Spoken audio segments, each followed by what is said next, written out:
Hello, it's Mrs. Elliott here. This is a video for the parents of children in reception who will be in my class in Year 1 in September. Now, normally at this time of year, what we do is we would invite you in so that you can come and sit in the classroom and I can talk you through what life will be like in a mixed Year 1-2 class.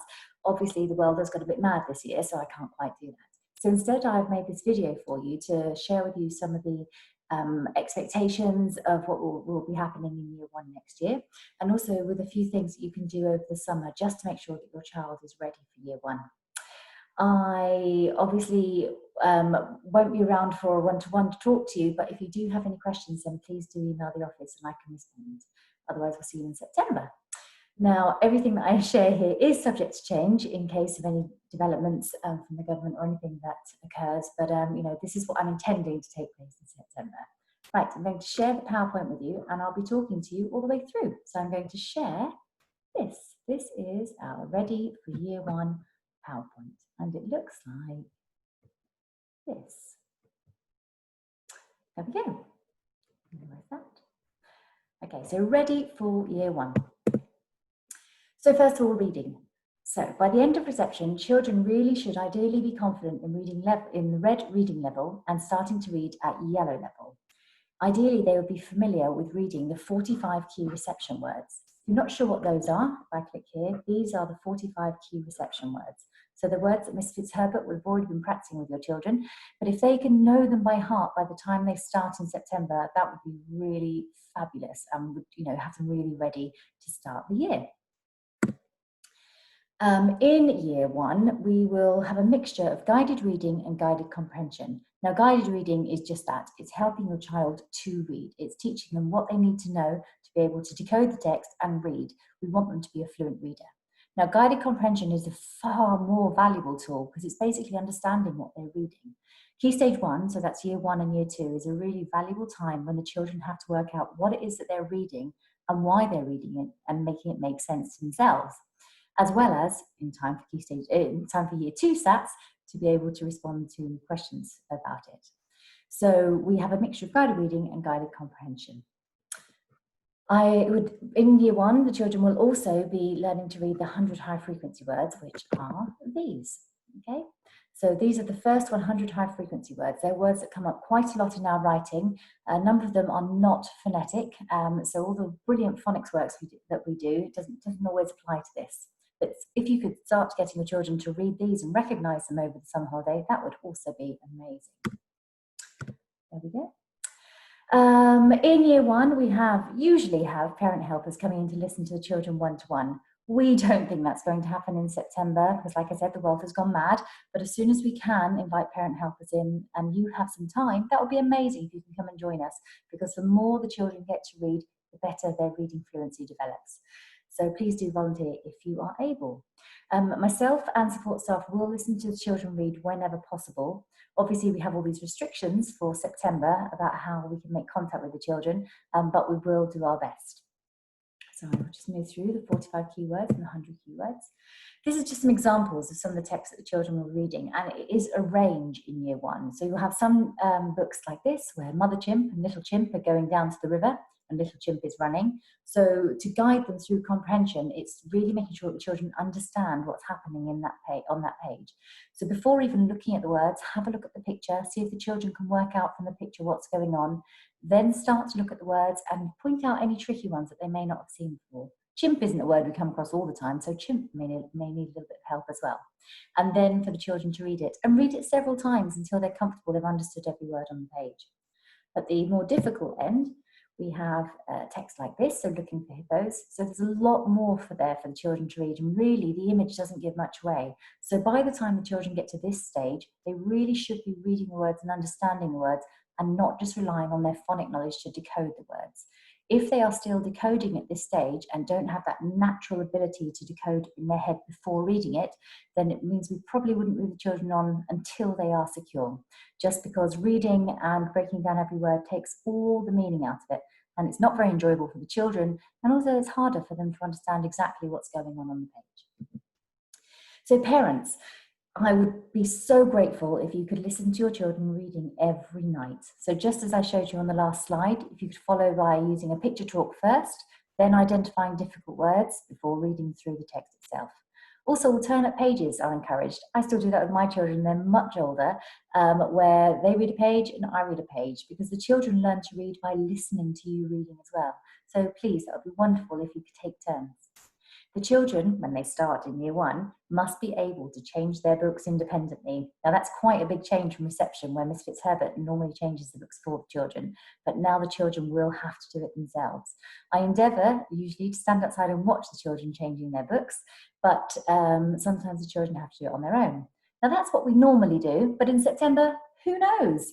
So we're hoping that we will be able to send books home, the children will be able to swap them over and be able to do that. That's our intention.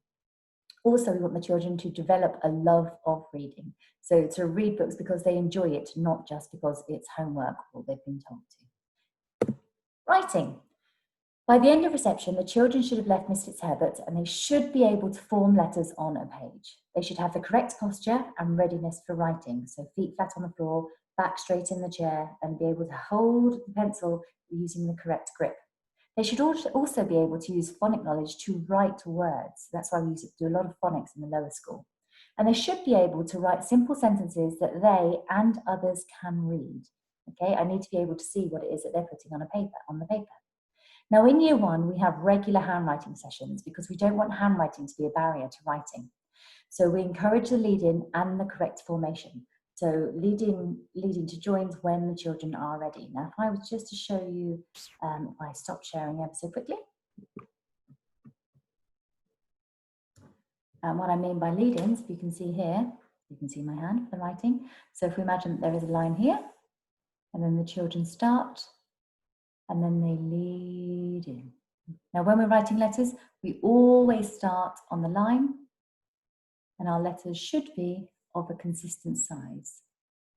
Shouldn't be any going round and round and round. It should be a really easy process for the children to follow. That's what I mean by the lead. Right, back to the presentation.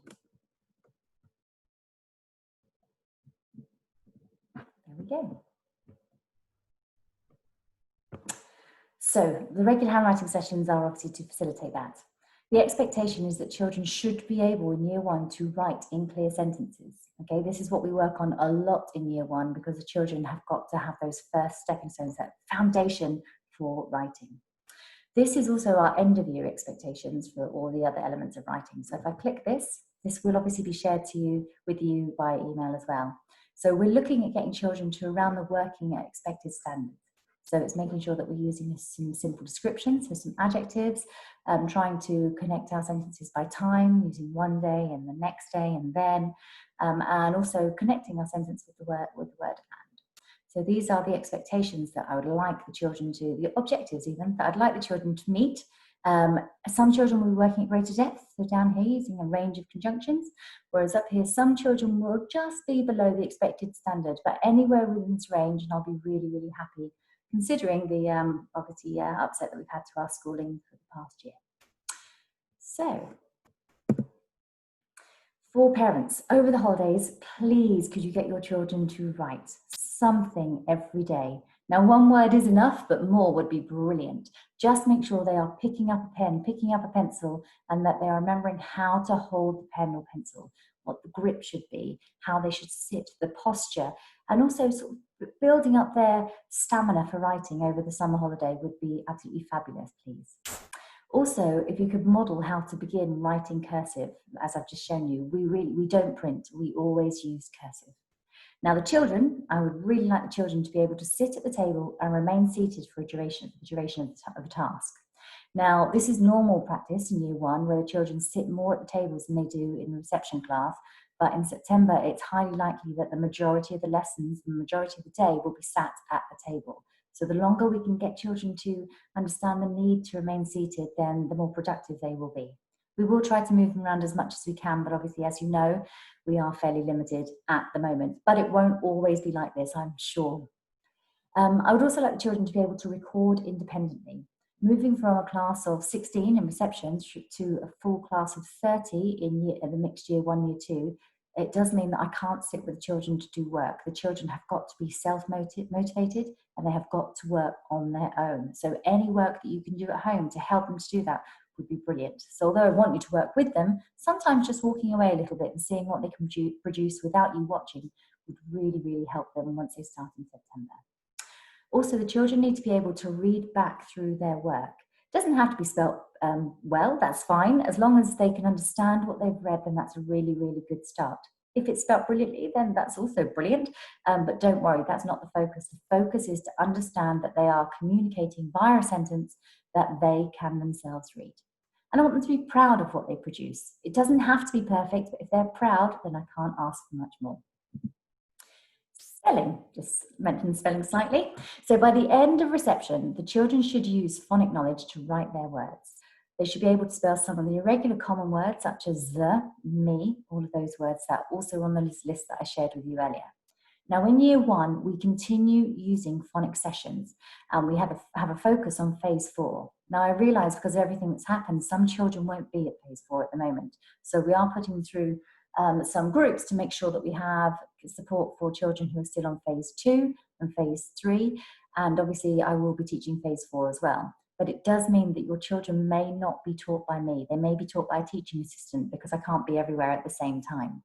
Any work that you can do at home would be so valuable. So I would really appreciate it if you keep the phonics going over the summer holiday as well.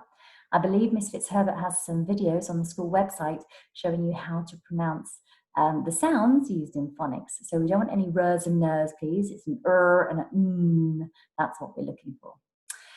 Also, the ability to spell the first 100 high-frequency words. The only way to learn those is by rote, by the children using them again and again and again until they become second nature. Now, there is spelling homework that gets sent home every week when you start in year 1, and it's linked to the phonics that are sent home weekly. So, for example, I will show you this one first. This is the example of one of our homework sheets that gets sent home. This is one from last November, and you can see that the task is for the children to read those words. So you can see that week we were looking at sounds of A, ow, I, and E. And so the children obviously need to learn the sounds and those words, but by also writing the words, by using their cursive handwriting, it means it's just giving them a little bit of support with their handwriting as well as their spelling. We also have, if you have a look down here, a link to something called Spelling Frame. Now, Spelling Frame is a free website that the children can use. It's free at the moment, and I hope it will continue to be free in September. So if you click on the spelling, well, I can click on it, but obviously you can't when it comes home on a paper form, and it will take you to this website. So that was Spelling Frame, and on the bottom of the homework sheet, it said Year 1 Spelling Rule 4. So here are our A words. So the children can go into here, they press play, and they can play spelling tiles. So spelling tiles will share, the children can choose whichever game they would like to play. We'll go with this one. We can go begin. And then obviously it will give them the 5 or 6 words to do with that spelling pattern for the week. Liz told the dog to stay, stay. And I don't think you can hear the sound because I'm using a Zoom meeting, but it will then read this sentence to the children, and then the children have to work out whether or not it's a correct word or an incorrectly spelled word. So stay, so they have to put them into the correct boxes. There are other variations as well. I'll close that down. There are other variations as well. However, if the children can use that website, it is very, very useful. So parents, please encourage your child to complete their homework. Like I say, this is also handwriting practice. And for the children, they must be encouraged to apply their phonics, but also to realise that phonics does not always apply, the beauty of the English language. So yes, so they have to realise there are lots of words that we use every day that phonics just doesn't apply to. We just have to learn them. Also to develop an ability to spell independently rather than waiting for every spelling to be given. So we want to make sure that our children are confident writers. Like I said, I don't want handwriting to be a barrier, and I don't want spelling to be a barrier either. I want the children to be willing, confident writers who try for themselves. And obviously then I will help to tweak with the handwriting and the spelling to make their writing nearly perfect. On to maths. By the end of reception, the children should be leaving reception and they should be able to count to 20, placing numbers in order, saying one more and one less than those numbers. They should be able to write numbers correctly, always beginning at the top. Now I'm just going to stop sharing very quickly, share with you again the pad.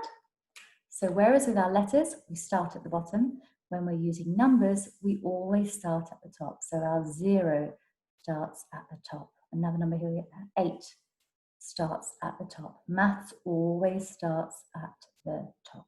Okay, so handwriting on the line and numbers at the top. Right, I will return to the presentation. There we go. The children should also be able to add and subtract two one-digit numbers through discussion and also through using equipment and confidently on their own. They should be able to solve problems involving doubling, halving, and sharing using equipment. Now, in year 1, we have daily maths lessons. Every day, the children will have an hour-long maths lesson where the children will apply their reception knowledge independently, and obviously then we will extend to make sure that we are moving them so they're prepared by the end of the year to go on to year 2 and all of its complexities.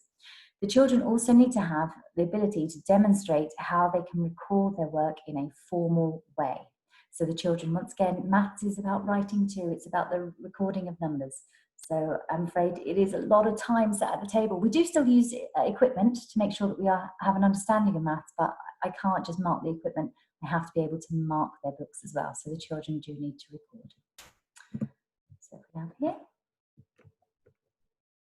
These are the from the expecting standards for children in year 1. So these are the objectives that we'll be working towards.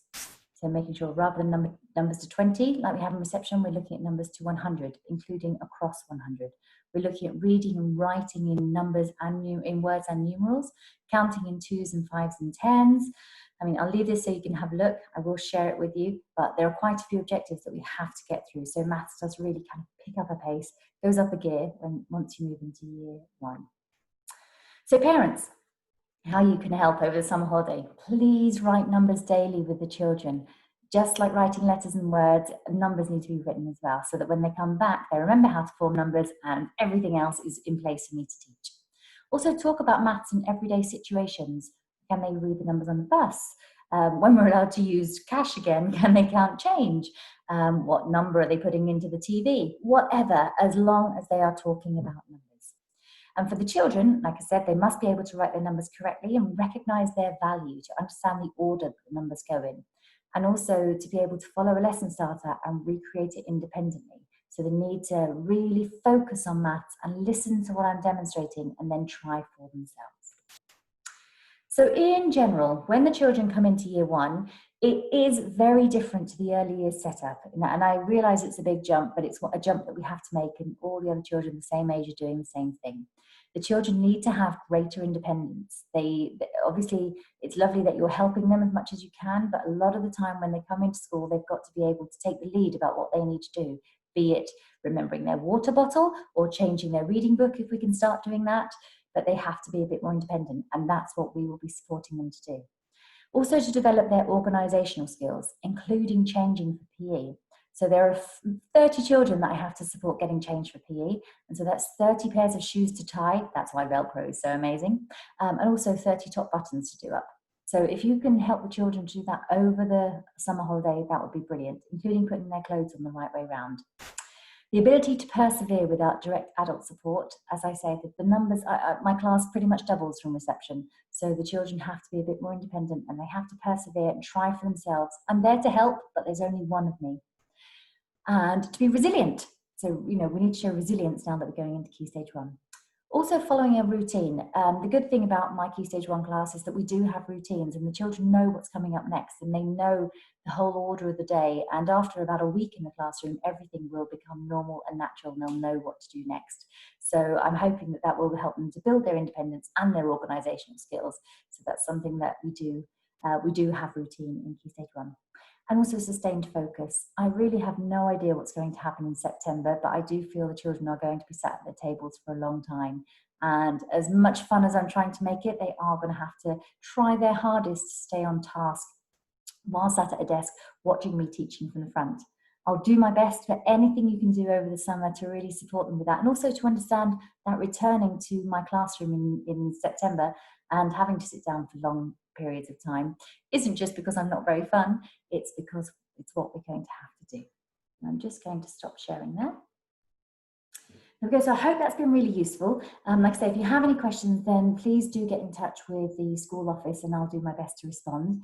There's nothing to worry about though. The children will be absolutely fine. And what will be in September.